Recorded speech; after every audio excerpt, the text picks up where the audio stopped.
नमस्कार.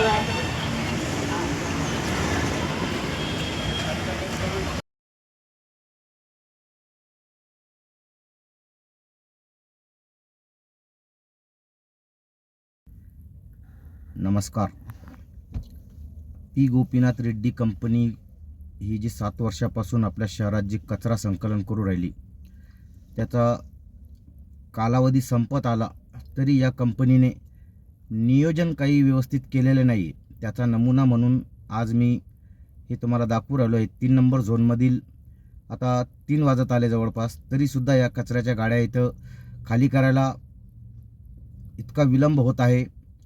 त्याची जी यंत्रणा आहे ती अक्षरशः पूर्णपणे कमी पडलेली आहे. आता 3 वाजले तरीसुद्धा या गाड्या खाली होत नाही. या वाहन चालक आणि हेल्परनी कधी गाड्या खाली कराव्या, कधी यांनी घरी जावं, आणि वरून यांची ऑर्डर असतात का गाडी खाली केल्याशिवाय घरी जाऊ नये. आणि ज्या गाडी खाली करण्यासाठी जे कॉम्पॅक्टर लागतात ते सुद्धा इथं नसतात. त्यामुळे या वाहन चालक आणि सफाई मजूर यांची इतकी हाल झालेली आहे या कंपनीमध्ये का त्याचं काही सांगता येत नाही. आणि थोडंसं जरी कोणी काही आवाज उचलला तर लगेच त्या कंपनीमधून एक फरमान येतो का याला कामावरून काढून टाका. तर मी या व्हिडिओच्या माध्यमातून माननीय आयुक्त साहेब यांना हे सूचित करू इच्छितो का साहेब, तुम्ही स्वतः या गोष्टीकडे लक्ष द्या.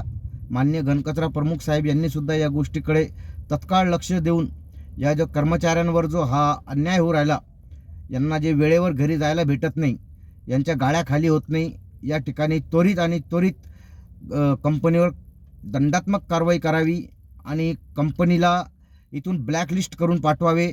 एवढंच माझं म्हणणं आहे की ही कंपनीने 7 वर्षापासून जे छळलेलं आहे शहराला, नागरिकांना आणि कामगारांना, तर या कंपनीला ब्लॅकलिस्ट हाच याला एक पर्याय आहे आणि या कंपनीला लवकरात लवकर ब्लॅकलिस्ट करावे अशी माझी माननीय आयुक्त साहेब आणि माननीय घनकचरा प्रमुख साहेब यांच्याकडे मागणी आहे.